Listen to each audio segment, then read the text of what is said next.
Hi friends, welcome to my channel. ഇന്ന് ഞാൻ വന്നിട്ടുള്ളത് ഒരു ടേസ്റ്റി ഹൽവ റെസിപ്പിയുമായിട്ടാണ്. ഇതൊരു ഇൻസ്റ്റൻറ്റ് ഹൽവ റെസിപ്പിയാണ്. വെറും 10 മിനിറ്റിനുള്ളിൽ നമുക്ക് ഈ ഹൽവ തയ്യാറാക്കിയെടുക്കാം. ഇതുപോലെ പഴുത്ത് കറുത്ത നേന്ത്രപ്പഴം ഇനി വെറുതെ കളയേണ്ട. വെറും 3 ചേരുവകൾ കൊണ്ട് ഈ ഹൽവ നമുക്ക് തയ്യാറാക്കിയെടുക്കാം.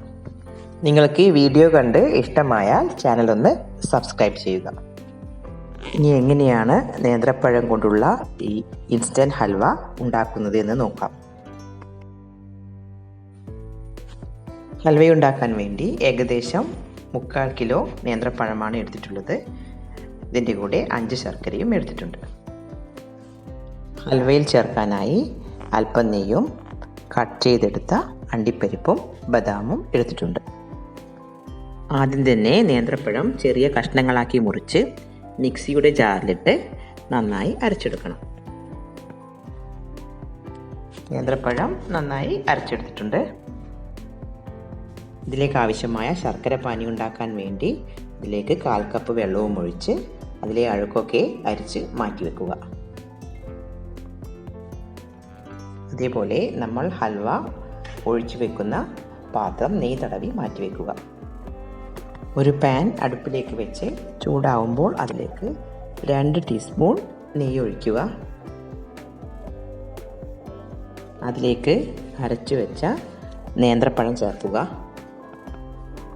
ഇതിലേക്ക് അരച്ചു വെച്ച ശർക്കരപ്പാനി ഒഴിച്ച് നന്നായി ഇളക്കുക.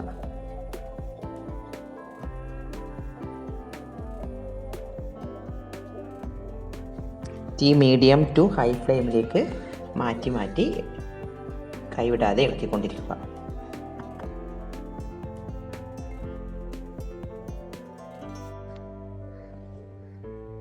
ഇതിലേക്ക് അല്പം ഏലക്ക പൊടിച്ചത് ചേർക്കുക.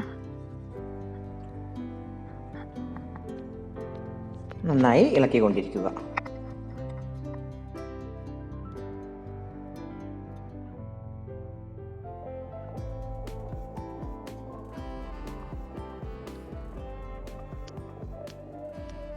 ഹൽവ ഏകദേശം ആകാറായിട്ടുണ്ട്. ഇതിലേക്ക് നമ്മൾ കട്ട് ചെയ്ത് വെച്ച അണ്ടിപ്പരിപ്പും ബദാമും കുറച്ച് ചേർത്ത് നന്നായി ഇളക്കുക.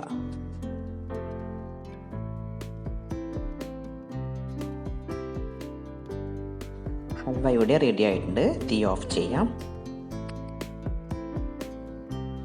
നമ്മൾ നെയ്യ് പുരട്ടി വെച്ച പാത്രത്തിലേക്ക് ബാക്കിയുള്ള അണ്ടിപ്പരിപ്പും ബദാമും കൂടെ വിതറുക.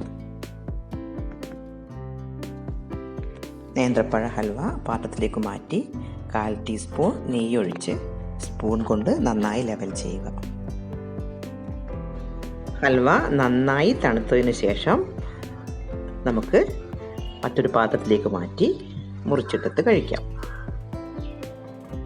നിങ്ങൾക്ക് ബനാന ഹൽവ റെസിപ്പി ഇഷ്ടമായെങ്കിൽ വീഡിയോ ഒന്ന് ലൈക്ക് ചെയ്യുക, കമൻറ്റ് ചെയ്യുക.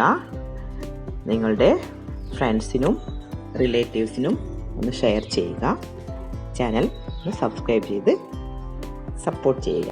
ഇനി നല്ലൊരു റെസിപ്പിയുമായി അടുത്ത വീഡിയോയിൽ കാണാം. Thank you for watching.